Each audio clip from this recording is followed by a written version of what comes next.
Copy passport সাইজের ছবি, voter ID কার্ডের ফটোকপি, বর্তমান ঠিকানা এবং স্থায়ী ঠিকানা সহ পৌরসভা বা ইউনিয়ন পরিষদের সার্টিফিকেট এর ফটোকপি।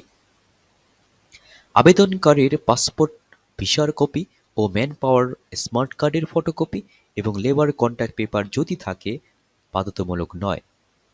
২ জন জামিনদারের ১ কপি করে পাসপোর্ট সাইজের ছবি, ভোটার আইডি কার্ডের ফটোকপি, বর্তমান ঠিকানা এবং স্থায়ী ঠিকানা সহ পৌরসভা বা ইউনিয়ন পরিষদের সার্টিফিকেট এর ফটোকপি।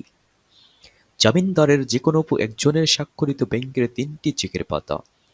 ঋণ গ্রহণের পূর্বে অর্থ ব্যাংকের সংশ্লিষ্ট শাখার হিসাব খুলতে হবে। যদিও কোনো কিছু না বোঝেন তাহলে আমার ডেসক্রিপশন বক্সে বা আমার কমেন্ট বক্সে আপনারা কমেন্ট করবেন, কোশ্চেন করবেন, আমি যত তাড়াতাড়ি সম্ভব রিপ্লাই দেব। এখন কথা হচ্ছে এই ঋণ নেওয়ার জন্য আপনার কি কি প্রয়োজন হবে আরো ইন ডিটেলস বলছি। প্রথমে বলছি ঋণের মেয়াদ। নতুন ভিসার ক্ষেত্রে ঋণের মেয়াদ সর্বোচ্চ ৩ বছর। রি-এন্ট্রি ভিসার ক্ষেত্রে ঋণের মেয়াদ সর্বোচ্চ ২ বছর। মানে এই ২ বা ৩ বছরের ভিতরে আপনার এই ঋণটা পরিশোধ করতে হবে। যদি পুরাতন ভিসা হয় তখন সেক্ষেত্রে আপনার ঋণের মেয়াদ আরো বাড়ানো হবে। দেন ঋণের সুদ। তাহলে সুদ কত হারে দিচ্ছেন? মাত্র ৯% সরল সুদে। ঋণের পরিশোধ সূচি কি? ২ মাস গ্রেস পিরিয়ড বাদ দিয়ে মাসিক কিস্তিতে পরিশোধযোগ্য। মানে ২ মাস পর থেকে আপনি মাসিক কিস্তিতে কত দেবেন তা আমি আমার ফর্ম ফিল আপ যখন করে দেখাবো সেখানে আমি বলে দেব।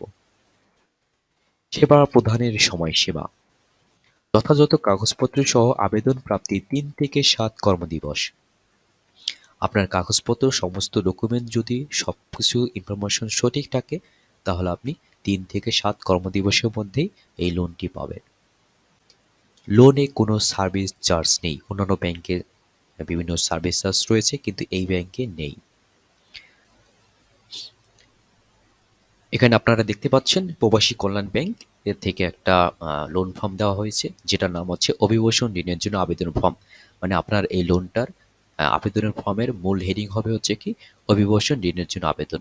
তাহলে এখানে তারিখ দেখতে পাচ্ছেন, এখানে আপনারা যে ডেটে অ্যাপ্লিকেশন করবেন সেখানে এই তারিখটা দিয়ে দেবেন। এখানে ব্যবস্থাপনা প্রবাসী কল্যাণ ব্যাংক, এখানে ব্রাঞ্চ নামটা চলে আসবে। দেন হচ্ছে আপনি এখানে লেখা আছে আমি নিম্ন স্বাক্ষরকারী আপনার ব্যাংক থেকে লাইক হচ্ছে ৩ লক্ষ টাকা বা ৫ লক্ষ টাকা নিতে আগ্রহী।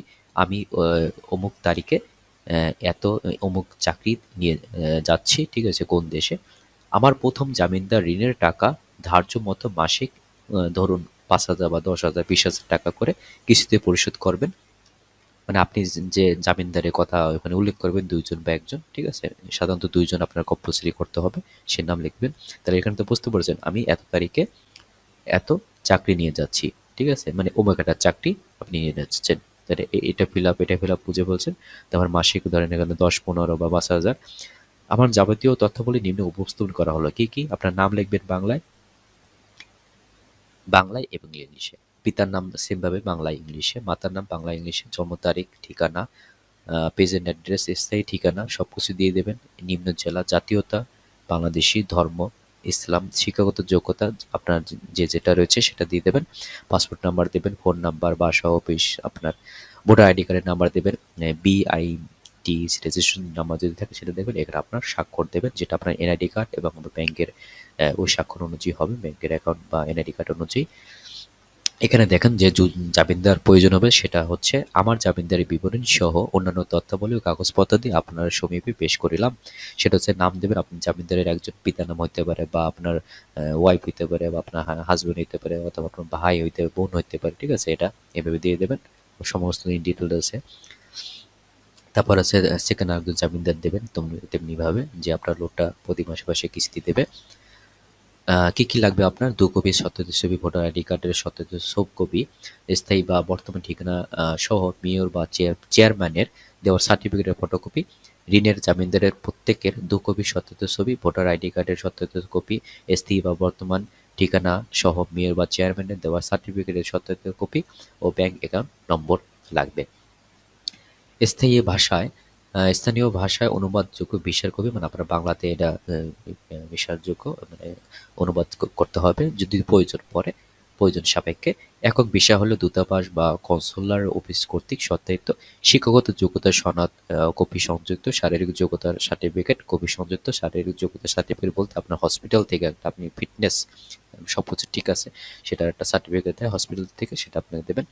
অভিবাসন ব্যয়ের বিবরণী, যদি এখানে আপনার বিভিন্ন রকম ব্যয় রয়েছে সেখানে আপনি এখানে ফিল আপ করবেন। বিমান ভাড়া, কোন দেশে যাওয়ার বিমান ভাড়া কত সেটা দেবেন, বিমা, ট্যাক্স বা অন্যান্য কর আপনার যদি থাকে সেগুলো দেবেন, কল্যাণ তহবিল, মেডিকেল, তারপরে রিক্রুটমেন্ট এজেন্স ফি, ভিসা ফি, বিবিধ ব্যয়, মোট ব্যয় এগুলো দিয়ে দেবেন, কথায় লিখে দেবেন কোন ব্যয় এবং আপনার স্বাক্ষর।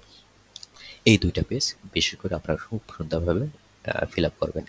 ৭ নাম্বার দেখেন কর্মস্থলে ঠিকানা, টেলিফোন নম্বর, ইমেইল ইত্যাদি আ কপি সংযুক্ত করবেন। কোন দেশে কোন কর্মস্থলে যাচ্ছেন সেখানে দেবেন। ভিসার যথার্থ বিষয়ে বিআইএমটি বা BSL এর প্রত্যয়ন কপি যদি সেখানে দেবেন। গৃহীত ঋণ ফেরত দানের ফিরিস্তি সেটা আপনি দেবেন।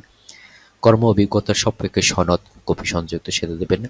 যে এজেন্সির মাধ্যমে বিদেশ যাবে সে এজেন্সির প্রত্যয়ন বা কপি সংযুক্ত হলফনামা সংযুক্ত বিদেশগামী কর্মীর পরিবারের বিস্তারিত বিবরণ এখানে উল্লেখ করবেন। আপনার আবেদনকারীর সম্পত্তির বিবরণ এখানে উল্লেখ করবেন। এখানে যেটা হচ্ছে আপনি একটু উল্লেখ করবেন আমার জামিনদার, মানে সাপোজ যে আপনার কিস্তিতে পরিশোধ করবে তার নাম লিখবেন। মাসিক কিস্তির টাকা আপনি ওই অনুযায়ী কত দিতে চাচ্ছেন, ১০,০০০, ১৫,০০০, ৫,০০০ কথায় লিখে দেবেন। আগামী এত মাসের থেকে আপনি তারিখের ভিতর পরিশোধ করতে চাচ্ছেন। ঠিক আছে? মানে ২ বছর ৩ বছরের মধ্যে এরকম। তারপর আপনার এখানে জামিনদারের স্বাক্ষর, যে ২ জন জামিনদার তার স্বাক্ষর থাকবে, আপনার স্বাক্ষর থাকবে।